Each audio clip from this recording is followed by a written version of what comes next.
수요 모임에 오신 여러분들 환영합니다. 우리 오늘은 사도행전 옥하는 목사님 다락방 교재를 저희가 계속해서 배우고 있죠. 37과 너와 네 집이 구원 얻으리라 라는 제목을 가지고 사도행전 16장 16절부터 40절까지 말씀을 좀 살펴봤으면 좋겠습니다.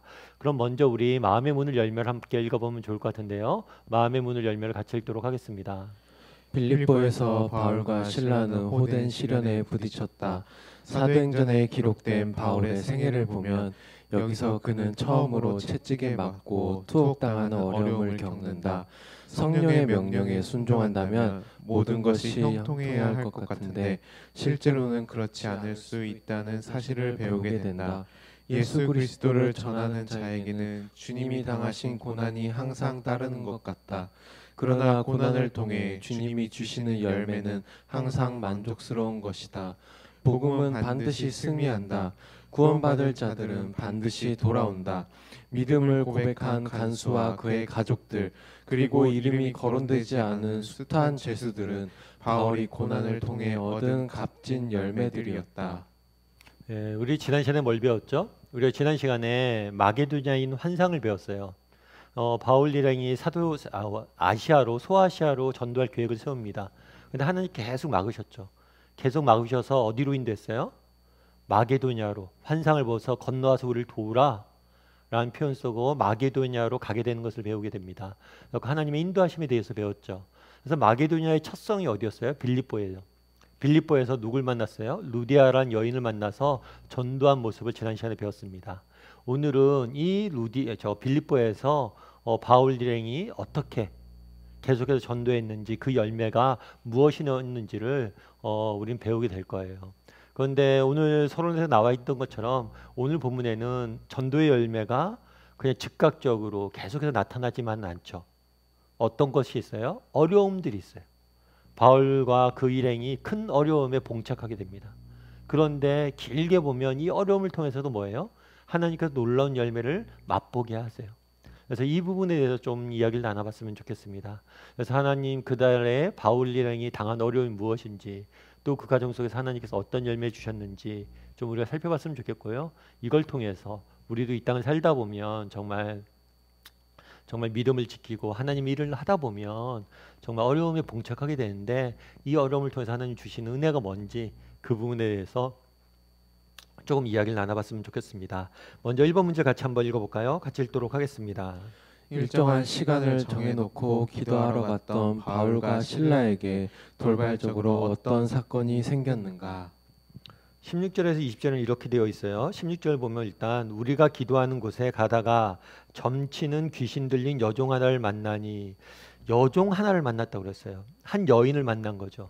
그런데 이 여인의 신분은 뭐였어요? 종이었어요. 종.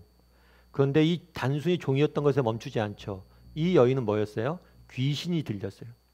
귀신이 들린 다음에 귀신이 들렸을 뿐만 아니라 뭘 했다고 그랬어요? 점쳤어요. 점. 그 당시 헬라 문화권은 이 점치는 문화가 되게 많았습니다. 그래서 미래의 일들을 점을 치죠. 근데 이 점을 그냥 치는 게 아니라 어떻게 쳐요? 이렇게 종교와 결합돼서 치는 경우들이 많았어요. 우리도 뭐 예를 들면 우리나라도 그런 경우들이 있죠. 무슨 점치는, 용하게 점치는 사람들 뭐 가면 뭐 이렇게 써붙여 있잖아요. 처녀 귀신이 들었다, 뭐 동자 귀신이 들었다. 귀신의 힘을 입어서 뭐예요? 점치는 일들을 그 당시 헬라 문화권에서도 많이 있었던 것 같아요. 그래서 아무튼 이 여종이 있었는데, 이 여종이 뭘 했어요? 귀신이 들렸어요. 그리고 귀신이 들리고 뭘 했어요? 점을 쳤어요. 근데 이 점치는 일로 인해서 어떤 일이 있었냐면, 그 주인들이 뭘 했다고 그랬어요? 큰 이익을 얻었다고 그랬어요. 아마 뭐 그런 거죠. 진짜 아까 얘기했던 것처럼 뭐 점 잘 치는 사람이 있다, 무슨 처녀 귀신이 들어 점 잘 치는 사람이 있다, 그럼 막 사람들이 와서 복채 내고 뭐 점 봐달라고 그럴 거 아니에요? 그걸 관장을 했던 거죠, 주인들이. 이 종에 대한 소유권이 있으니까. 그래서 돈을 많이 벌었던 것 같아요. 그런데 이 사람을 만났는데, 이 여종이 뭘 했냐면 바울과 무리를 따라와 뭐라고 소리 질렀어요? 이 사람들은 지극히 높으신 하나님의 종으로서 구원의 길을 너희에게 전하는 자다라고 이야기를 한 거예요. 사람들이 있는데 바울이 갔는데 이렇게 외치는 거예요. 지극히 높으신 하나님의 종으로서 구원의 길을 너희에게 전파할 사람들입니다. 이 사람들이 이렇게 외치고 다닌 거예요. 그래서 이 지극히 높으신 하나님, 이거는 우리가 예수님을 믿기 때문에 이 지극히 높으신 하나님을 하나님을 지칭한다라고 생각할 수 있어요. 실제로 유대인들은 이 표현을 쓰면 하나님을 생각했습니다. 그런데 유대인 말고 이방인들, 그러니까 하나님을 믿지 않는 사람들은 그냥 신적 권위를 가진 존재를 지칭하는, 총칭하는 말이에요. 그래서 이런 표현을 쓰면 그냥 제우스 신을 생각했을 확률이 커요. 아무튼 가장 큰 신의 종이다, 이 사람들은. 그리고 구원의 길을 너희에게 전한다 했을 때 이 구원의 길, 이거는 우리가 생각하는 예수님을 믿고 믿음을 받는 구원이라기보다는, 우리가 생각하는 구원이라기보다는 그냥 그 당시에는 이 구원이라는 단어가 인기였어요. 헬라 문화권에서 어떤 게 있었냐면, 우리 인생을 지배하는 원리는 뭐냐, 정말 이 세상을 어떻게 움직이느냐, 이런 진리에 대한 탐구가 있었어요. 그래서 이 진리를 가르칠 사람들이다 라는 의미에서, 그래서 지극히 높으신 하나님의 종으로서 구원의 길을 너희에게 전하는 자다 하면 하나님을 믿는 선교사라는 그런 의미로 우리는 받아들이는데, 그 당시에 헬라 문화권에 있는 사람들은 그냥 신, 그러니까 막연한 신의 종으로서 진리를 가리키는 사람이다, 이런 폭넓은 의미로 좀 사용되었을 확률이 큽니다. 그래서 아무튼 이 여종이 그렇게 계속 외친 거예요. 외치다 보니까 그 다음에 어떤 일이 있었냐면 18절에 이같이 여러 날을 하는지라. 그러니까 바울이 다니는 곳마다 이 여종이 계속 쫓아다니면서 이렇게 외치는 거예요. 그래서 바울이 그 다음에 어떻게 되냐면 심히 괴로워했다. 이 괴로워했다는 것은 두 가지 의미가 있어요. 당혹스러워하다 라는 의미가 있고, 또 한 가지 의미는 어떤 게 있냐면 슬퍼하다 라는 의미가, 불쌍히 여기다 라는 의미가 담겨져 있는 단어예요. 그러니까 이 여종이 막 그러는 모습들 보면서 그냥 화가 났다기보다는 그 영이 불쌍한 거죠.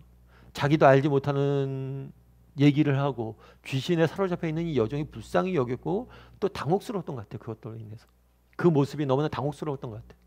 그래서 뭘 했냐면 귀신에게 이르되 예수 그리스도의 이름으로 내게 명하노니 그에게서 나와라 하고 귀신을 내쫓은 거죠. 그랬더니 귀신이 뭐예요? 즉시 나왔어요. 뭐 여기까지는 좋죠. 근데 문제는 그 다음이 된 거예요. 귀신이 나가니까 그 다음에 바로 뭐라고 그래요? 여종의 주인들이 뭘 했다고요? 자신의 수익의 소망이 끊어진 것을 보고, 이렇게 돼 있어요. 이게 무슨 표현일까요? 이 여종의 주인들은 여종이 점치면서 그걸 갖고 돈을 벌었잖아요. 그런데 이 여종이 귀신이 나가고 정상이 된 거예요. 그럼 더 이상 점을 칠 수 있었을까요? 없었을까요? 없었어요. 그래서 이걸로 인해서 뭐예요? 화가 났다는 거죠. 바울 때문에 뭐가 끊겼다는 거예요? 우리의 수입이 줄었다, 이렇게 생각한 거예요. 여기서도 되게 인간의 악함이 보여지죠. 사람 사실 그렇잖아요. 비록 여종이지만 이 여종이 귀신 들려서 얼마나 고생하고 있어요. 그 영혼이 구원받은 거잖아요. 귀신으로부터 해방된 거잖아요. 그런데 그걸 보지 않고 뭘 보는 거예요? 이익을 보는 거예요. 영혼을 보지 않고 이익을 더 크게 보는 인간의 악한 모습들을 우리는 보게 되는 거죠. 그런데 이 사람들이 화가 나서 여기서 멈추지 않고 뭘 했냐면 바울과 실라를 붙잡아 장터로 관리들에게 끌고 갔더니, 장터라고 되어 있는데 이 장터는 아고라라고 불렀던 데예요. 그래서 이곳은 시장의 역할을 하기도 하지만 공공생활의 중심지였어요. 중요한 일들을 결정할 때 이 아고라에서 모여서 논의하고 결정을 하는 거예요. 거기에 가서 관리들에게 끌고 갔다 했는데, 이 관리는 아마 치안권을 갖고 있는, 그 당시 이 지역을 다스리고 있는 안전 문제를 다스리고 있는 사람들이었던 것 같아요. 그 사람들이 데려갔어요. 그리고 상관 앞에 데려가서 말하되, 이 사람들이 뭐라고요? 유대인들인데 우리 성을 심히 뭐했다? 요란하게 하여 로마 사람인 우리가 받지도 못하고 행하지도 못할 풍습을 전한다 하여. 로마 사람인 우리가 이렇게 쓰고 있죠. 이 사람들은 유대인이고 나는 로마 사람이다. 이거는 뭐냐면 뭘 보여주냐면 인종적인 교만을 보여주는 거예요. 뿐만 아니라 그런 거죠. 나 로마 사람이야. 니네 내 얘기 잘 들어야 돼. 저 사람들 유대인이고 저 사람들 이상한 사람들이야. 그러면서 우리가 받지도 못하고 행하지 못할 풍속을 전했다. 그러니까 이상한 종교를 전했다는 거예요. 기독교를 전했다는 거죠. 사실 그런데 우리가 생각할 게 뭐냐면 로마 사회는 다신 사회예요. 그러니까 다양한 신들이 존재했고 어느 신을 믿든지 상관이 없어요. 다만 로마의 정치 정책이나 로마의 어떤 그런 것들에 반하는 그런 종교는 믿지 못하게 했어요. 근데 기독교가 대표적인 예죠. 왜냐하면 기독교는 가이사를 주로 고백하지 않았기 때문에. 기독교는 나중에도 점점 더 그렇게 되지만 기독교는 로마의 눈에 가시거리였어요. 그만큼 싫어했던 거죠. 그래서 이렇게 고발을 하게 된 겁니다. 그러면 이렇게 고발을 한 다음에 어떤 일이 있었는지 우리 이번 문제를 한번 살펴볼까요? 우리는 여기서 사람이 할 수 없는 특별한 일을 귀신이 하는 것을 보게 된다. 두 가지만 말해보라. 아까 이 여종 하나를 만났어요. 이 여종이 뭘 했냐면 첫 번째로 이 여종이 귀신 들린 바를 뭘 했냐면 점치는 일을 했어요. 그러니까 미래에 일어날 일들을 뭐예요? 예측하는 일들을 하고 이것들을 통해서 돈을 벌었던 거죠. 그 다음에 또 이 첫 번째는 뭐냐면 점치는 일을 했어요. 두 번째는 뭐냐면 이 사람들이 지극히 높으신 이 하나님의 종으로서 구원의 길을 너희에게 전한 자다라고 이 바울 일행의 정체를 밝히는 일을 했어요. 그냥 오늘 본문에서는 여종을 만났어요. 그런데 이 여종이 어떤 여종이에요? 귀신 들린 여종이에요. 그런데 이 귀신 들렸기 때문에 점을 쳤고 바울 일행의 정체를 밝혔어요. 그럼 이런 여종의 행태에 대해서 우리가 어떻게 바라봐야 되냐는 거죠. 그래서 우리 3번 문제를 한번 같이 살펴볼까요? 같이 살펴보도록 하겠습니다.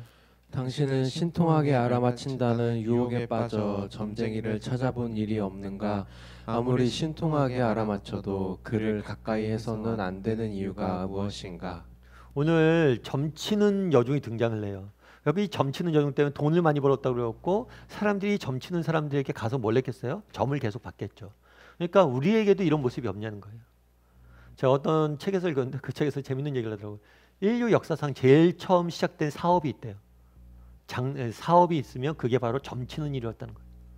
아주 고대사회부터 이 점치는 일들은 있었어요. 그리고 오늘날 우리도 마찬가지. 현대가 굉장히 발달돼 있잖아요.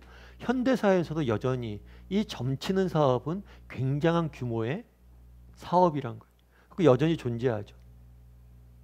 우리나라 같은 경우에 대표적으로 연초가 되면 뭘 봐요? 토종 비결을 보고, 그리고 결혼할 땐 뭘 봐요? 사주를 보죠. 그런 것들이 어떤 풍습처럼 되어 있는 거죠. 그래서 묻는 거예요. 당신은 이런 것에 빠져본 적이 없는가? 여러분들 어떠세요? 여러분들은 이런 점치는 일과 무관합니까?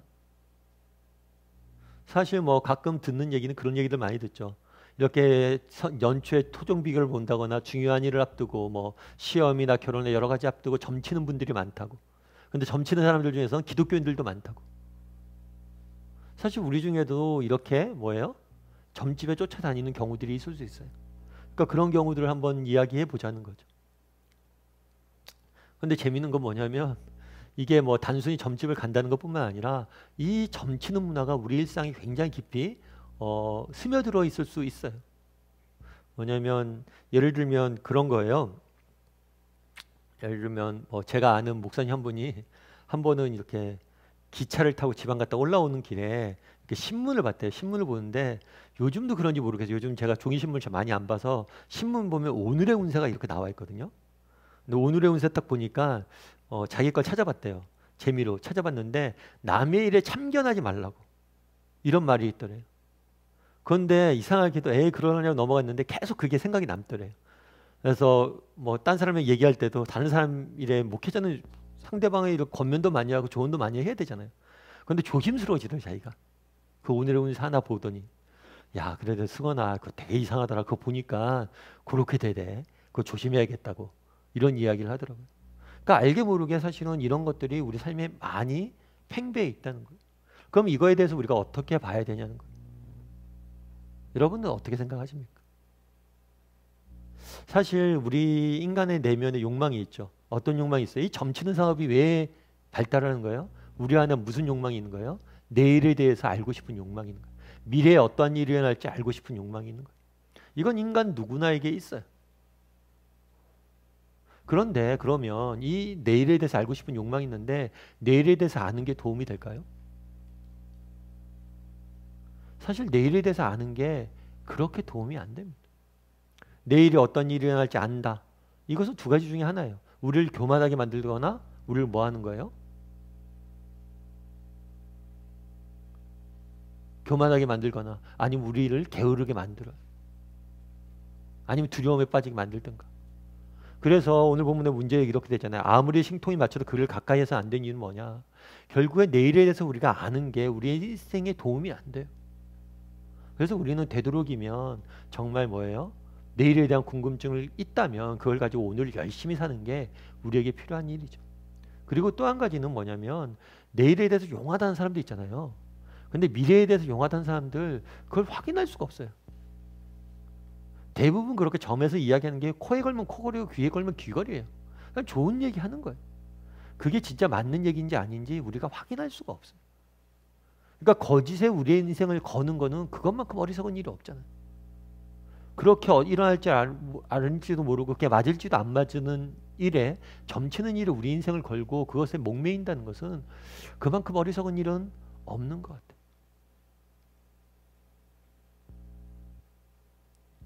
뿐만 아니라 이 점치는 일이라는 것 자체가 하나님께서 진짜 우리에게 미래와 관련해서 원하는 건 뭐냐면 하나님과의 관계예요. 관계. 저는 그렇게 믿어요. 뭐냐면 정말 우리가 내일에 대해서 모르잖아요. 그걸 알고 싶잖아요. 그러면 그런 욕망들을 가지고 뭐예요? 하나님과 가까이 하세요. 그냥. 그럼 하나님께서 내일 일을 우리에게 알려주시거나 우리에게 꼭 알아야 된다면 미리 알려주시거나 아니면 뭐예요? 우리를 인도해 주시고 피하게 해주실 거예요. 그래서 하나님께서 미래의 일들을 안 알려주는 이유는 뭐냐면 하나님이 원하시는 건 관계예요. 관계. 더 중요한 거 우리가 하나님과 밀접히 관계만 되어 있잖아요. 그럼 미래에 대해서 염려할 일이 없어요. 그리고 미래에 대해서 꼭 알아야 된다 그러면 미리 알려주실 거예요. 그럼 믿음을 갖고 살 필요가 있어요. 그래서 이 문제를 통해서 좀 한번 이야기를 좀 나눠보세요. 점쳐본 적이 없는가? 그리고 점쟁이를 이렇게 찾아본 적이 없는가? 그리고 그 결과 어땠는가? 어땠는지. 아마 우리 중엔 그런 분들도 있을 수 있어요. 점쟁이 이렇게 찾아서 만나보고 나서 아 정말 인생을 낭비했다 이런 경우들이 있을 수도 있고요. 참 제가 이거 뭐 이게 맞는 얘기인지 아닌지 모르겠는데 예전에 저희 제자 훈련하는데 두 집사님이 계셨어요. 두 집사님이 계셨는데 애들 이름이 똑같은 거예요. 첫째하고 둘째하고 이름이 똑같아요. 그리고 나이도 똑같아요. 그래서 참 좀 특이하다, 신기롭다 이렇게 생각을 했어요. 그런데 재밌는 거는 나중에 이렇게 저는 얘기하다가 아니 어떻게 이름이 그렇게 똑같냐고 하니까 한 집사님이 그러더라고요. 혹시 이름을 어디 종로 쪽에 있는 유명한 그 장명소에서 하지 않았어요? 근데 둘 다 똑같이 거기서 한 거예요. 그러니까 그 애는 그 집에서 뭐예요? 그 이름을 져준 거예요 그냥. 그런데 어머님들이 시어머님이 아 우리 시어머님이 그게 좋은 집이라고 해서 가서 받아온 이름이라고 막 그러더라고요. 사실 얼마나 어리석어요 되게. 내가 그거 보고 깜짝 놀랐어요. 아, 이 사람들 장사를 해도 이런 식으로 장사를 한다고. 똑같은 이름을 그래 다 지어주면 어떡해. 그러니까 그런 거예요. 그러니까 이런 얘기를 좀 나눠보면 얼마나 이게 허망한 일인지를 우리가 알게 될 거예요. 우리 4번 문제를 한번 같이 읽어볼까요? 같이 읽도록 하겠습니다. 귀신 들린 여종이 바울과 실라의 신분을 정확히 알아보았다. 그러나 바울은 귀신 들린 여자로 인해 자기가 하나님의 종이라는 사실이 알려지는 것을 매우 싫어하였다. 왜 그랬을까? 어떤 모양으로든지 그들이 구원의 복음을 전하러 왔다는 사실이 알려지면 좋은 일이 아닌가? 예. 마가복음 3장 11절에 12절에 이렇게 됐죠. 더러운 귀신들도 어느 때든지 예수를 보고 그 앞에 엎드려 부르짖어 이르되 당신은 하나님의 아들이니이다 하니 예수께서 자기를 나타내지 말라고 경고하셨다. 왜 귀신들에게 자신이 누구인지 밝히는 걸 경고하셨을까요? 뭐 여러 가지 의미들이 있어요. 어떤 사람들은 아직 예수님이 때가 아닌 때였기 때문에 미리 알려준 걸 금지했다. 이렇게도 말하죠. 뭐 그것도 맞을 수 있어요. 그럼 바울은 왜 그날에 여종 들린 귀신이 이 사람이 하나님의 구원의 길을 전하는 사람이다 라고 얘기했는데 그걸 하지 못하게 했을까요? 그거는 우리가 여기서 알 수 있는 중요한 것이 있어요. 이게 지식이 단순히 지식으로 끝나서는 안 되는 거예요. 이 귀신이 예수님이 누군지 알았잖아요. 이 지식이 믿음으로 이끄는 게 아니라 뭘로 이끌어요? 오히려 예수님을 거부하고 정말 예수님을 부정하는 길로 이끌었기 때문에 이 지식을 말하는 걸 금한 거예요. 귀신들이 하나님의 아들이라고 외치면서 뭐 어떤 식으로 얘기했냐면 귀신이 하나님의 아들이다. 왜 우리를 멸하러 오셨냐? 하나님의 아들이라고 하면서 사람들 앞에서 뭐예요? 하나님의 아들인 예수님의 모습. 예수님이 이 땅에 왜 오셨어요? 우리를 위해서 사랑하셔서 우리를 위해서 죽기 위해서 오셨는데 마치 심판으로 오신 것처럼 잘못된 의도로 오신 것처럼 왜곡을 시켜요. 그러니까 하나님에 대한 지식이 있었는데 이것들을 하나님에 대한 왜곡을 시키고 또 하나님을 그래서 거부하고 부정하는 쪽으로 이끌려고 했기 때문에 뭘 한 거예요? 막으신 거예요. 정말 이 지식이 참되게 하나님의 길을 이끄는 지식이라면 칭찬하시죠. 베드로에게도 그랬잖아요. 시몬아, 너는 날 누구라고 하냐? 주는 살아계신 하나님의 아들이소이다. 잘하였도다 시몬아. 지식이 믿음으로 간다면 막지 않으세요. 그런데 그날에 귀신 들린 여종이 외친 것, 귀신이 이렇게 하나님에 대해서 외치는 것은 끊임없이 뭘 하기 위한 거예요? 하나님을 거부하고 부정하고 대적하기 위한 거예요. 그 지식을 악하게 쓰기 위한 거죠. 사실 우리도 가끔 전도하다 보면 그런 경우들이 많아요. 성경에 대해서 박사인 사람이 있어요. 그런데 믿진 않아요. 그러면서 우리가 얘기하다 보면 왜 구약시대에 구약 성경에 보면 이런 얘기도 있고 저런 얘기도 있고 왜 사람들을 하나님께 죽이라고 한 거예요? 막 이런 얘기 저런 얘기 많이 해요. 그런데 그 얘기를 잘 듣고 있다 보면 믿기 싫다는 거예요. 어쩌면 그들이 알고 있는 지식이 그의 믿음을 잘하는데 아무런 도움이 안 되는 거예요. 그럴 바에 그런 지식은 없는 게 나을 수도 있다는 거예요. 그날에 왜 이렇게 지식을 모르겠냐는 거예요. 밝히지 못하겠냐는 거예요. 그거는 사실은 밝히는 건 좋은 거 아니냐 질문에서 이렇게 돼 있죠. 그런데 밝히는 게 좋은 건데 이 지식이 믿음으로 이끌지 않는다면 이 지식은 필요가 없다는 거예요. 오히려 이 지식을 악용하고 왜곡하기 때문에 예수님은 또 바울이랑은 그것을 막았던 거예요. 자, 그럼 5번 문제를 한번 같이 읽어볼까요? 같이 읽도록 하겠습니다. 빌립보 관원들이 바울과 신라를 마치 법의 보호를 전혀 받지 못하는 노예를 취급하듯 함부로 때리고 투옥하려고 할 때 바울이 로마 시민이라는 사실을 밝히지 않은 것은 놀라운 일이다. 그는 자신의 신분을 밝혀 법의 보호를 받을 수 있었기 때문이다. 아마도 이 경우에는 매를 맞고 감옥에 가는 것이 하나님의 뜻이라고 생각했던 것 같다. 바울에서 일어난 기적 같은 사건을 보면 틀림없는 사실이다. 우리에게도 가끔 비슷한 일들이 일어난다. 충분히 피할 수 있는 고통임에도 불구하고 당하는 편이 하나님께서 원하는 길이라고 느낄 때가 있다. 무엇인가 선하신 뜻이 있다는 확신이 드는 것이다. 그리고 얼마 후 고통이 다 지나간 다음에 이래서 이 어려움을 주는구나 하고 크게 깨닫게 될 때가 있다. 당신에게도 이와 비슷한 체험이 있는가?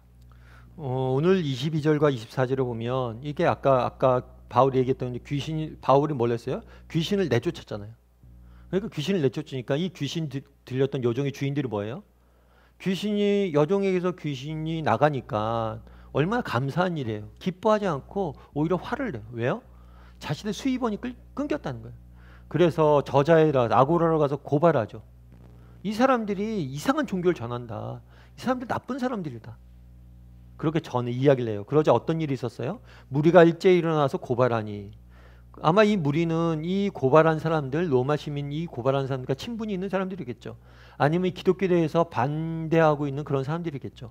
이 사람들이 고발하니 상관들이 이 관리들이 뭘 했냐면 옷을 찢어 벗어서 매로 치라하여.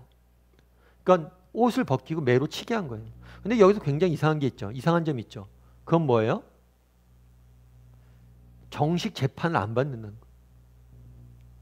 재판 없이 바로 판결해버린 거야. 벌을 준 거야. 형벌을 내는 거예요. 재판 없이. 그런데 사실은 이런 경우가 그 당시에 많았습니다. 그런데 로마 시민의 경우에는 함부로 이렇게 하면 안 돼요.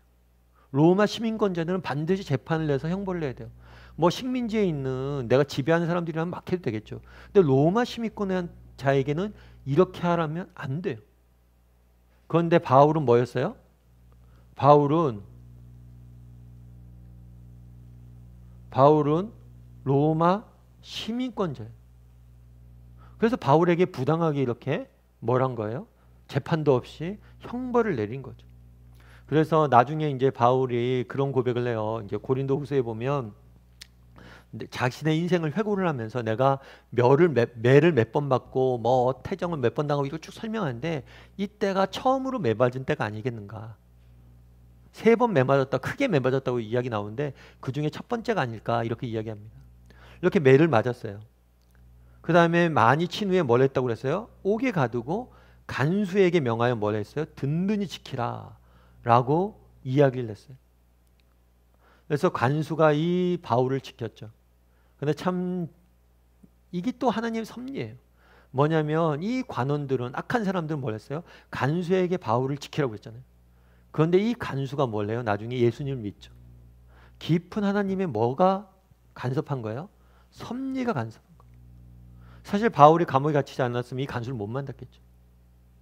그런데 오히려 감옥에 갇힘으로 해서 이 간수를 만나게 되고 이 간수가 구원받는 놀라운 섭리를 우리가 보게 되는 거예요. 그리고 그가 이러한 명령을 받아 그들을 깊은 옥에 가두고 그 발을 차고에 튼튼히 세웠더니, 차고라는 건 뭐냐면 이런 거 있죠. 여러분들 사극 같은 데 보면 이렇게 생긴 거. 그래서 이 사이에 발을 끼우고 여기를 딱 엮어요. 그럼 발이 못 움직이게 되는 거예요. 나무로 된. 이게 차고예요. 그러니까 완전히 바울이 못 도망가게 발을 묶고 옥문을 닫고 가둬둔 거죠. 그런데 이제 문제에서 얘기하는 거 그런 거예요. 아까 이제 재판도 없이 지금 뭐래요? 형벌을 내렸다는 거예요. 그런데 왜 바울은 자기가 로마 시민권자였는데 그걸 밝히지 않았냐는 거죠.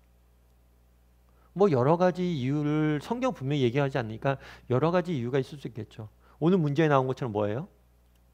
자신의 그러니까 이게 지금은 매 맞는 것이 하나님의 뜻이다 해서 그런 확신이 들어서 매를 맞았을 수도 있어요. 근데 그거는 조금 그럴 수도 있겠죠. 근데 또 다른 편으로 생각하면 그런 거일 수도 있어요. 뭐냐면 지금 바울뿐만 아니라 바울 일행도 있었잖아요. 실라도 있고 디모데도 있고 딴 사람도 있을 거예요. 그런데 자기는 이거에 벗어날 수 있어요. 로마 시민권자라서. 근데 나머지 사람들은 로마 시민권자가 아니잖아요. 그럼 자기만 빠질 수 있다는 거예요. 그래서 어쩌면 다른 사람을 배려하기 때문에 맞은 것 아닌가 이렇게 생각하는 사람들도 있고요. 아무튼 이유는 다 알 수 없습니다. 근데 중요한 건 뭐예요? 바울은 자신의 특권을 뭐예요? 사용하지 않았다는 거예요. 시민권을 사용하지 않았다는 거죠. 그럼 여러분들은 이런 적이 있냐는 거예요. 여러분들은 정말 내가 예수님을 믿기 때문에 정말 내가 할 수 있지만, 내가 누릴 수 있지만 그것을 안 누린 적이 있냐는 거예요. 여러분들의 특권을 내려놓은 적이 있냐는 거예요. 물론 이걸 내려놓는 것만이 중요한 게 아니에요. 쓰는 경우도 있어요. 바울은 나중에 씁니다. 이것도 오늘 본문도 마찬가지. 이 모든 것이 끝난 다음에 자신이 로마 시민권자인 걸 밝혀요. 왜 밝혔을까요? 밝히면서 관원에게 책망하는 거죠. 너 재판도 없이 날 때렸어? 너 크게 잘못한 거야. 이로 인해서 관원이 뭐예요? 움츠러들게 되죠. 그래서 나머지 복음이 더 잘 전해질 수 있도록 권리를 밝힐 땐 밝힙니다. 아무튼 이 특권을 정말 주를 위해 사용했다는 거죠. 그런데 오늘 본문에서 뭐예요? 자신의 특권을 뭐예요? 내려놓은 거예요. 그리고 매를 맞은 거예요. 이런 경험들이 있냐는 거예요. 여러분은 어떠세요? 그런 경험들이 있으세요? 예전에 제가 한번 말씀드렸을 거예요 아마요. 김익두 목사님이라고 계세요. 이 김익두 목사님 같은 경우에는 원래는 깡패였어. 깡패였는데 이 사람이 예수를 믿었어요. 그래서 전국을 다니면서 전도자가 된 거예요. 목사가 돼서 예수 믿으세요 하는데 한 번은 이렇게 되는 거죠. 예수 믿으세요 전도하는데 어떤 사람이 물을 확 뿌리고 이 김익두 목사님을 막 때린 거예요. 그런데 김익두 목사님이 딱 그 얘기를 했대요. 예수는 내가 믿고 복은 당신이 받는군요. 왜 그렇게 얘기했을까요? 자기 깡패였잖아요. 자기한테 이렇게 하면 예전에 예수 믿기 전에 그렇게 했다면 당신 죽었다는 거야 나한테. 그런데 내가 예수 믿어서 참는다는 거예요. 이런 수모를 당했다. 그래서 예수는 내가 믿고 복은 당신이 받는다 이렇게 이야기한 거죠. 정말 이런 경우들이 있는 거예요. 여러분 살면서 이런 경험들이 있어요? 특권을 내려놓았던 경험들이 있으세요? 내가 예수를 믿기 때문에 내가 할 수 있지만 양보했던 경험이 있어요? 제가 아는 집사님 한 분이 계신데 이 집사님 같은 경우에도 한 번 그런 일이 있었대요. 제가 훈련할 때 일이었는데 이 집사님이 그런 얘기를 하시더라고요. 이 집사님 외제차를 그 당시에 타고 다녔어요. 좀 비싼 차를 타고 다녔어요. 근데 한 번은 사고가 났대요. 사고가 났는데 아무래도 사고 난 쪽이 조금 영업용 차량이었어요. 근데 보험이 잘 안 돼 있었나 봐요. 그래서 그 사람 입장에서는 비싼 차를 긁었으니까 얼마나 저기예요. 저희가 택했어요. 얼굴이 노래져 갖고 나왔더래요. 이 집사님 보니까 좀 사정이 왜 보험을 안 하냐 하니까 자기가 보험 안 듣고 여자여자 하더래요. 사정이 딱 하더래요. 아유, 저분도 이렇게 영업하면서 이렇게 하는데 참 힘들게 했구나. 그래서 그분한테 그런 얘기를 했대요. 그러면 내가 이거는 내 보험을 이렇게 고칠 테니까 당신 나한테 부탁 하나만 들어달라고. 내가 당신한테 부탁 하나 할 테니까 들어달라고. 그래서 그때 했던 부탁이 뭐였냐니, 무슨 부탁을 했어요? 그랬더니만 그 집사님이 그러더라고요. 그때 대각선 전도 집회가 있었거든요. 전도 집회 한번 나오라고. 내가 이건 안 받을 테니까 대신에 당신 나를 위해서 해줄 게 있다고. 전도 집회를 그래갖고 데려나왔대. 그래서 전도 집회 참석하게 한 거죠. 참 그때도 그 집사님 얘기 들으면서 참 저도 도전이 많이 됐어요. 여러분 정말 이런 적이 있나요? 정말 내가 예수 믿기 때문에 우리가 살면서 그런 적이 많잖아요. 학교에서 막 이렇게 부딪혀서 내가 예수 안 믿었으면 그냥 다른 학부모들처럼 막 싸울 텐데 그래서 내가 예수 믿는 사람으로서 덕이 돼야지 하고 내가 양보하거나 그랬던 경험들이 있냐는 거예요. 우리의 마땅한 권리들을 주장하지 않고 양보하고 내려놨던 경험들이 있냐는 거예요. 그리고 그 결과 어땠냐는 거예요. 이걸 좀 나눠보세요, 여러분. 정말 예수를 믿으면서 이런 경험도 한 번쯤은 있었으면 좋겠어요. 그렇잖아요. 내가 예수 믿는데 내가 다 하고 싶은데 다 하면 그게 뭐 예수 믿는 거예요. 때로는 내가 예수 믿기 때문에 양보도 하고 내려놓기도 하고 이런 경험들이 있는지 좀 나눠보고 이야기를 조금 나눠보는 것도 좋을 것 같아요. 그럼 우리 6번 문제를 한번 같이 읽어볼까요? 같이 읽도록 하겠습니다. 감옥에서 바울과 실라는 무엇을 했으며 그 결과 무슨 일이 일어났는가? 여기 보면 25절 26절에 이렇게 되어 있죠. 한밤중에 바울과 실라가 기도하고 하나님을 찬송하니 죄수들이 듣더라. 바울과 실라가 먼저 기도했다고 그랬어요. 아, 이거는 오케이. 당연하다. 뭐 감옥에 갇혔는데 하나님께 구해야죠. 간구해야죠. 이거 당연하다. 근데 사실은 이것도 당연하지가 않아요. 왜냐하면 여러분 인생에 어려움이 닥치면 참 특이해요. 정말 인생 어려움이 닥치나요? 그럼 믿음 좋은 사람들은 더 하나님 앞에 가까이 나가요. 그러다 보니까 하나님 주신 은혜가 있어서 잘 극복합니다. 그런데 믿음이 없는 사람들은 어려움이 닥치잖아요. 그러면 하나님을 원망하면서 더 멀어져요. 그래서 사탄이 자꾸 우리에게 인생의 어려움들을 허락하는 거예요. 근데 바울은 뭐였어요? 그 어려운 순간에 뭐였어요? 더 믿음을 붙잡고 하나님을 찬양해 기도했죠. 근데 기도뿐만 아니라 뭐예요? 찬송까지 했어요. 참 어쩌면 기도하는 건 당연하다 할 수 있는데 찬송하는 건 이건 쉬운 문제가 아니잖아요. 찬송이야 좋을 때, 감사야 좋을 때 하는 거잖아요. 그런데 옥에 갇혀서도 뭐예요? 하나님께 감사하고 찬송한 거예요. 참 이 말을 들으니까 참 도전이 되죠. 야, 나는 진짜 감옥에 갇혀서 찬송할 수 있는 사람인가? 기도는 할 수 있어요. 근데 정말 감사하고 기쁘게 하나님께 찬송할 수 있을까? 참 놀라운 것 같아요. 그 다음에 뭐라고 돼 있어요? 죄인들이 듣더라. 참 이 말도 많이 우리에게 와닿는 말이죠. 세상은 끊임없이 믿는 사람들 지켜보고 있습니다. 특별히 어떨 때요? 어려움이 닥쳤을 때. 저 사람 예수 믿는다고 그러는데 어떤가 보자. 나랑 얼마나 다른가 보자. 이렇게 본다는 거예요. 우리의 삶이 뭐예요? 증거가 된다는 거예요. 바울은 그날에 감옥에 갇혔습니다. 근데 그 모습 자체가 증거가 되고 있어요. 그는 사람들을 원망하거나 하나님을 원망하지 않아요. 오히려 뭐예요? 기도하고 찬송해요. 참 이 모습을 보고 죄수들이 어떻게 생각했을까요? 여러분 뭐 저는 안 가봐서 모르겠지만 죄인들, 죄수들, 감옥에 있는 사람들은 다 뭐예요? 억울하대요. 자기가. 다 억울하고 다 뭐예요?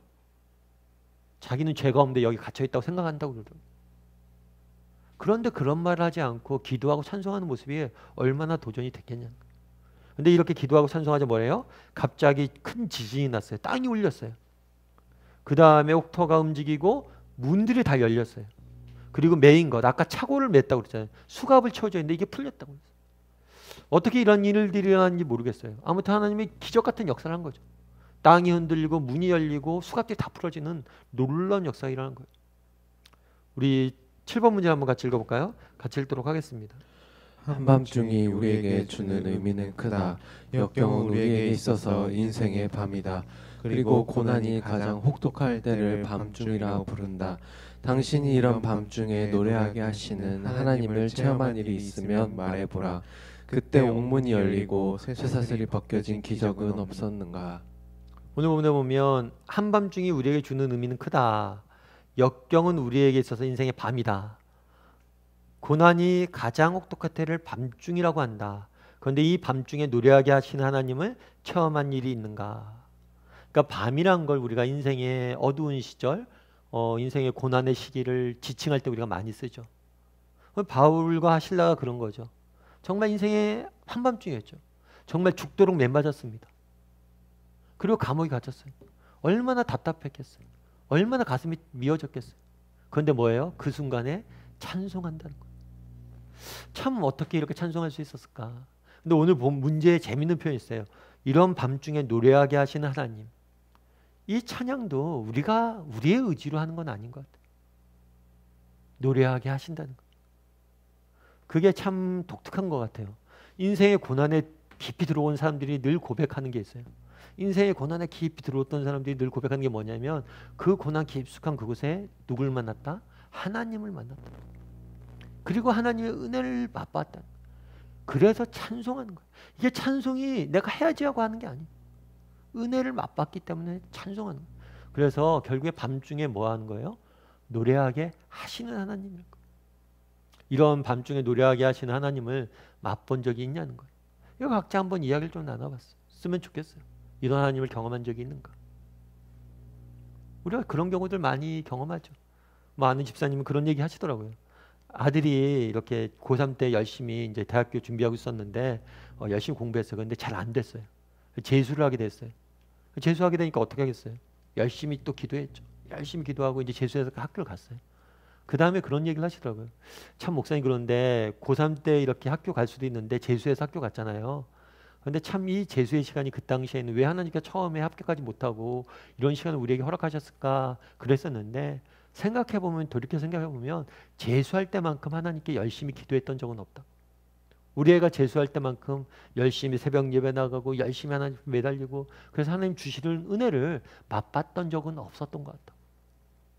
그런 되게 어려운 인생의 밤이기도 했는데 하나님이 주시는 풍요로운 은혜를 맛보는 시간도 되었다고 이야기를 하더라고요. 참 공감이 됐어요. 저도 그래요. 저도 이제 예전에 한번 말씀드렸지만 저도 대학교 졸업할 때 IMF가 터졌어요. IMF 터지니까 사실은 지금도 코로나라서 힘들다고 그러는데 우리 IMF는 더 했어요. 모든 직장이 뭐 구조조정되고 회사가 망하고 그러다 보니까 회사가 망하는데 신규 채용을 어떻게 합니까? 신입사원 어떻게 뽑아요? 아무도 못 뽑죠. 저도 뭐 몇 군데 사장단 면접, 최종 면접까지 다 갔어요. 그때 늘 하던 얘기가 그런 거예요. 작년 같았으면 당신들 이미 합격이라고. 그런데 올해 몇 명 뽑을지 모르겠다. 그래서 사실 진짜 IMF 때문에 너무 답답했던 것 같아요. 내가 아무리 열심히 하고 내 능력이 아무리 있어도 어떻게 할 수 없는 영역에 있으니까. 그런데 저는 개인적으로 그 시간이 정말 제 인생이 필요했던 시간인 것 같아요. 그때 하나님을 정말 깊이 많이 만났던 것 같아요. 더 기도 많이 하고. 그래서 제가 이제 그때는 저희 집 밑에 교회가 있었고 제가 지하철을 내려서 이제 집까지 가려면 교회를 반드시 거쳤어야 돼요. 그래서 교회 기도실에서 늘 기도하고 하고 그랬거든요. 그래서 교회 기도실에 제가 앉는 자리가 있었어요. 근데 그 자리에 가서 기도하고 가고 근데 기도하다가 저도 찬양도 하고 그랬어요. 근데 제가 아는 누나가 나중에 그런 얘기를 하더라고요. 야 승원아 너 찬양할 때 기도실에서 기도하고 찬양하는 모습이 너무 아름다워 보였다고. 그런데 음정은 좀 맞춰서 부르라고. 은혜는 됐는데 음정은 맞춰야 되지 않겠냐. 근데 정말 그때 제가 찬양하고 기도하고 그때가 정말 제 인생의 가장 영적인 자원을 비축하는 시간이었어요. 만약에 IMF가 없이 제가 제대로 그냥 바로 취직하고 인생이 잘 풀렸다. 그럼 저 인생은 제 인생 얼마나 낭비했을지 모르겠어요. 근데 오히려 그 시간들이 되게 힘들고 어려운 시간들이었는데 저에게는 깊은 하나님의 은혜를 경험한 시간들이었어요. 이런 이야기를 좀 나눠보세요. 여러분 인생의 한밤중에 시간들을 보낸 적이 있는지 그리고 그 시간을 통해서 누리는 하나님이 있는지 정말 이런 것들 좀 나누면서 은혜를 좀 나눠봤으면 좋겠어요. 그걸 통해서 우리가 결국에 내리는 결론은 뭐예요? 인생이 한밤중에 있어요. 왜 없어요? 있죠. 근데 우리가 기억할 건 뭐예요? 그곳에 반드시 누가 계시다? 하나님이 계세요. 그리고 그곳에서 우리는 하나님을 만날 거예요. 결코 그곳에 가지 못했으면 만나지 못한 하나님을 만날 것이고 하나님 주시는 은혜를 맛볼 거예요. 그거에 대한 확신을 가지는 거예요. 바울과 실라가 어떻게 노래합니까? 하나님 주시는 은혜를 맛봤기 때문에.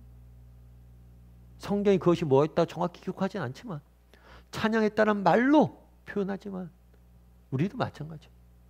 그래서 우리가 정말 고난과 역경이 두렵죠. 힘들죠. 어렵죠. 하지만 기억할 것이 있어요. 그곳에 반드시 은혜가 있다는 거. 이런 부분에서 좀 이야기를 나누고 서로 확신하는 시간이 되었으면 좋겠습니다. 우리 8번 문제를 한번 같이 읽어볼까요? 간수는 이 기막힌 기적을 보고 어떻게 했는가? 간수가 어떻게 했어요? 간수가 자다가 깨어 옥문들이 열리는 것을 보고 죄수들이 도망한 줄 생각하고 칼을 빼어 자결하려고 하니까 왜 자결하려고 했어요? 간수가 자다가 딱 깼어요. 그랬더니 옥문이 열린 거예요. 이제 죽었다. 이 사람들 다 탈출했나 보다. 자기가 지켜야 되는데 책임을 다 못한 거잖아요. 그러니까 자기 책임을 돌아오니까 결국에 뭐예요? 자결을 통해서 할 수밖에 없는 상황인 거죠. 그런데 죽으려고 하니까 뭐예요? 안에서 바울의 소리가 들린 거죠. 바울이 크게 소리질러 이르되 내 몸을 상하지 말라. 우리가 다 여기 있노라 하니 옥문이 열려서 다 도망간 줄 알았는데 아니란 거예요. 있었던 거예요. 옥문이 열렸음에도 불구하고 바울과 실라가 도망가지 않았어요. 참 이것도 놀라운 것 같아요. 그래서 간수가 뭘 했어요? 등불을 달라고 하여 뛰어들어가 무서워 떨며 바울과 실라의 앞에 엎드리니 깜짝 놀란 거죠. 가서 보니까 바울과 실라가 뭐예요? 자기가 묶어놓은 수갑들이 다 풀려져 있는 거예요. 그리고 멀쩡히 있는 거예요. 그래서 뭘 했어요? 엎드렸다고 그랬어요. 그리고 데리고 나가 이르되 선생님이여 내가 어떻게 해야 구원을 받을 수 있을까? 내가 어떻게 해야 구원을 받을 수 있는지 물었다고 돼 있죠. 왜 구원을 받을 수 있는지 물었을까요? 아마 어쩌면 아까 여종이 그런 얘기를 했다고 했잖아요. 여종이 바울 일행에 대해서 지극히 높으신 하나님의 구원의 길을 전하는 사람들이다. 아마 이 이야기를 듣고 이 사람이 구원을 베푸는 사람이구나 생각했기 때문에 구원을 어떻게 하면 받을 수 있느냐 물을 수 있어요. 그런데 또 그런 이유도 있고 꼭 그 당시 아까 얘기했던 것처럼 이 구원이란 것은 그 당시 헬라 문화권의 사람들에게 뭐예요? 늘 그 사람들이 추구하는 거예요. 진리의 길을 추구하고 있는 거예요. 딱 보니까 자기가 보니까 이 사람들 비방하는 사람들이죠. 그러니까 어떻게 하면 당신들의 그 진리를 우리가 배울 수 있는지 물어본 거겠죠. 그랬을 때 바울과 실라는 뭐라고 대답했어요? 주 예수를 믿으라. 그리하면 너와 내 집이 구원을 받을 것이다. 믿음을 가지라고. 회개와 믿음에 대해서 강조를 하죠. 그런데 주 예수를 믿으라. 여기까지 좋아요. 그런데 그 다음 표현이 재밌어요. 주 예수를 믿으면 어떻게 돼요? 내가 구원을 받을 것이다. 이렇게 얘기하는데 뭐라고 했어요? 너와 뭐가? 내 집이 구원을 받을 것이다. 라고 이야기를 한 거예요. 특이하죠. 너가 아니라 네가 믿는데 내 집까지 구원을 받을 것이라고 이야기를 했습니다. 그 다음에 어떻게 됐을까요? 32절에 보면 주의 말씀을 그 사람과 그 집안에 있는 모든 사람들에게 전하더라. 그래서 하나님의 말씀을 전했어요. 구원을 받으라고 복음을 전했죠. 그리고 그 밤 그 시각에 간수가 그들을 데려다가 그 맞은 자를 씻어주고 자기와 온 가족이 다 뭐 했어요? 세례를 받았어요. 그들을 데리고 자기의 집에 올라가서 음식을 차려주고 온 집이 하나님을 기뻐함으로 크게 기뻐하였다라고 되어 있습니다. 너와 내 집이 구원을 받으리라 이렇게 하니까 이 사람이 그럼 우리에게 복음을 전해 주십시오 하니까 복음을 전했어요. 그리고 온 가족이 뭐예요? 실제로 듣고 믿었어요. 믿어서 이 세례는 믿음의 외적 증거예요. 내가 믿었으면 마음이 믿었으면 외적으로 그걸 표현한 거죠. 그 다음에 뭐가 있었다고 그랬어요? 기쁨. 복음은 기쁨의 소식이잖아요. 그래서 예수님을 믿고 이 복음을 듣는 사람 한결같은 특징은 뭐예요? 이 기쁨이 그 삶에 넘쳐났다는 거.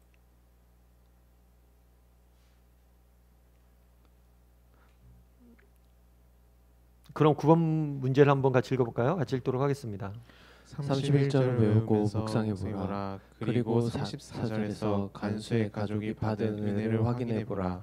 가정에서 너라는 한 사람이 구원을 받으면 내 집이라는 식구가 다 구원받는다는 말씀은 정말 놀랍다. 분명히 구원은 개인적으로 받는다. 아무리 살과 피를 나눈 가족이라도 신앙 고백을 대신 해줄 수 없는 것이다. 그럼에도 한 사람의 구원이 가족 전체의 구원을 보장할 수 있다고 한다. 이 말씀에 대한 당신의 생각을 말해보라. 그러니까 31절 아까 얘기했던 것처럼 재밌는 게 내가 믿었는데 너와 내 집이 구원을 받을 거라고 이야기했어요. 그리고 34절에 보면 실제로 뭐예요? 온 집안이 하나님을 믿었다라고 되어 있어요. 참 놀라운 거죠. 그런 면에서 믿음이란 뭐냐면 믿음이란 지극히 개인적이면서 동시에 뭐예요? 공동체적이에요. 하나님이 우리 개인을 부르지만 동시에 뭐예요? 우리의 가정, 우리가 속한 교회 공동체를 부릅니다. 그래서 제가 말씀드리지만 자주 말씀드리지만 뭐냐면 우리가 나무를 이제 옮겨 심을 때 있잖아요. 나무를 옮겨 심을 때 여러분들 풀을 옮겨 심을 때 어떻게 옮겨 심어요? 이렇게 풀이 있으면 이렇게 쫙 뽑아서 이렇게 쿡 심습니까? 물론 그런 경우도 있겠죠. 근데 보통 그러지 않아요. 이 풀이 숨겨져 있으면 이 풀을 떠서 이 흙을 떠서 흙까지 같이 가야지 나무가 뭐예요? 잘 자라요. 우리의 믿음을 우리를 주실 때 이 삶의 배경이 되는 것을 이 공동체를 함께 부르시는 게 성경의 원리예요. 이거는 단순히 오늘 본문뿐만이 아니라 여러분들 앞으로 이제 추가로 나와 있는 참고 구절에 다 얘기되어 있는 거예요. 그래서 개인을 부르는 게 아니라 늘 뭐예요? 그 공동체적으로 함께 부른다는 거예요. 물론 문제에 나와 있는 것처럼 내 자녀의 신앙을 내가 대신 신앙 고백할 수 없습니다. 하지만 정말 중요한 건 뭐냐면 함께 부른다는 거예요. 그럼 여러분들은 이 너와 내 집을 구원을 얻으리라 여기서 우리가 느낄 수 있는 건 뭐냐는 거예요. 그거는 두 가지겠죠. 그건 뭐예요? 소망과 책임이죠. 우리 중에는 그런 분들이 계실 수 있어요. 내가 정말 가족 구원을 위해서 열심히 기도했는데 그게 잘 안 이루어지고 있고 참 어려운 사람들이 있어요. 하지만 분명히 기억할 게 뭐예요? 너와 내 집을 구원을 얻게 할 거라고 얘기했어요. 더디돼도 반드시 이루어갈 거예요. 그 면에서 뭘 가져야 돼요? 소망을 가져요. 그리고 또 한 가지 우리에게 주어진 책임이죠. 우리 집을 뭐 할 책임이 있어요? 복음으로 가정으로 잘 가꾸어야 될 책임이 있다는 거. 우리 자녀들을 정말 믿음 안에서 잘 양육하고 그들을 세워야 될 필요성들을 우리에게 주어져 있다는 거.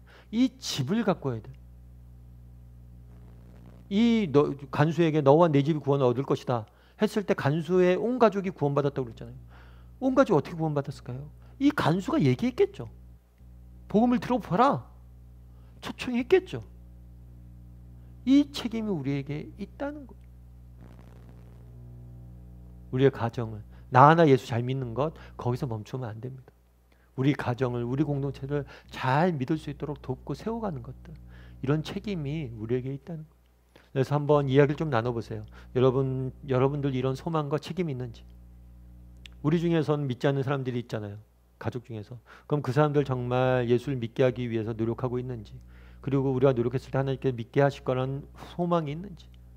그리고 우리 중에는 온 가족이 예수를 잘 믿는 가정이 있을 수 있어요. 그러면 이런 믿음을 우리 자녀들에게 어떻게 물려주기 위해서 어떤 노력을 하고 있는지, 어떤 책임을 갖고 애쓰고 있는지 이 부분에 대해서 좀 이야기를 좀 나눠보세요. 특별히 요즘 우리 교회 같은 경우에 가정예배 드리잖아요. 8주 8복으로 가정예배 드리고 있잖아요. 정말 그것을 드리는 거 하나 자체가 정말 우리 가정을 복음으로 세우는 길이라고요. 이런 것도 얼마나 열심히 하고 있는지 한번 점검도 해보시고 한번 이야기를 좀 나눠봤으면 좋겠어요. 우리 삶의 열매 거두면 한번 읽어볼까요? 하나님이 선택하시는 방법은 인간의 생각을 훨씬 뛰어넘는 것이다. 유럽 대륙의 첫 열매인 필리포 교회를 개척하기 위해 제일 먼저 부르신 사람들은 나약한 과부인 루디아, 그다지 존경받지 못하는 자리에 있는 간수와 그 집안 사람들이었다. 주님은 권력과 재력을 가진 사람들을 사용하지 않으셨다. 분명히 하나님은 천한 자를 불러 가진 자를 겸손케 하시는 분이다. 아무도 자기 공로를 가지고 자랑하지 못하게 하시는 분이다. 당신은 이런 하나님을 어떻게 생각하는가? 정말 감사하고 있는가? 찬송하기를 원하는가? 서로 당신의 신분이 높고 당신에게 자랑할 만한 것이 많다 할지라도 그런 것을 안중에 두지 않으시는 하나님께 감사하고 경배할 수 있는지 솔직하게 이야기해 보라. 네, 오늘 본문에 보면 재밌어요. 이제 빌립보의 사역을 시작을 했잖아요. 빌립보는 되게 중요한 역할들을 하죠. 마게도니아의 첫 성이고 유럽의 복음이 전해지고 있어요. 그런데 복음이 전해지는데 빌립보의 복음이 전해지는데 그 대상이 독특해요. 처음엔 누가 있어요? 과부인 누디아. 그 다음에 여기 생략돼 있지만 누가 그 사이에 있는 거예요? 귀신 들린 여종. 그리고 누가 있는 거예요? 간수. 이 세 명의 공통점이 있다는 거예요. 첫 번째는 여인이었어요. 두 번째는 뭐예요? 종이었어요. 세 번째는 뭐예요? 간수예요. 간수가 그렇게 존경받는 직업이 아니었거든요. 전부 다 뭐예요? 정말 소외되고 정말 뭐예요? 보잘것없는 이 여종 같은 경우에는 특히나 더하잖아요. 그런데 오늘 본문에서는 이 세 명을 구원하는 모습들을 하나님이 보여준다. 이걸 통해서 뭘 성경 우리에게 말하고 있냐는 거. 참 이것이 하나님의 방법인 것 같아요. 어떤 방법이에요? 약한 자, 작은 자를 통해서 일하시는 방법. 그래서 정말 우리 같이 부족하고 연약한 사람들이 있어도 내 자신이 되게 부족하고 연약하다 할지라도 뭐예요? 우리가 낭망할 필요가 없어요. 왜냐하면 우리도 쓸 수 있기 때문에. 루디아를 부르시고 여종을 부르시고 간수를 부르시잖아요. 여전히 부족하고 연약한 우리를 부르시고 쓰길 원하시는 분이 하나님이세요. 이 부분에 대해서 여러분들 솔직히 감사한 마음이 있고 찬송할 마음이 있고 이 부분에 대해서 누리는 은혜가 있는지 이렇게 좀 이야기를 좀 나눠보고 그 다음에 또 여러분 마지막으로 또 각자 정말 가족 구원이나 여러 가지 기도 제목이 있을 거예요. 가족을 위한. 오늘 제목이 이거잖아요. 너와 내 집을 구원을 얻을 것이다. 가정의 기도 제목이 있을 거예요. 그래서 가정의 기도 제목 같이 나누고 조금 기도도 하고 그렇게 다락방을 좀 마무리했으면 좋겠습니다.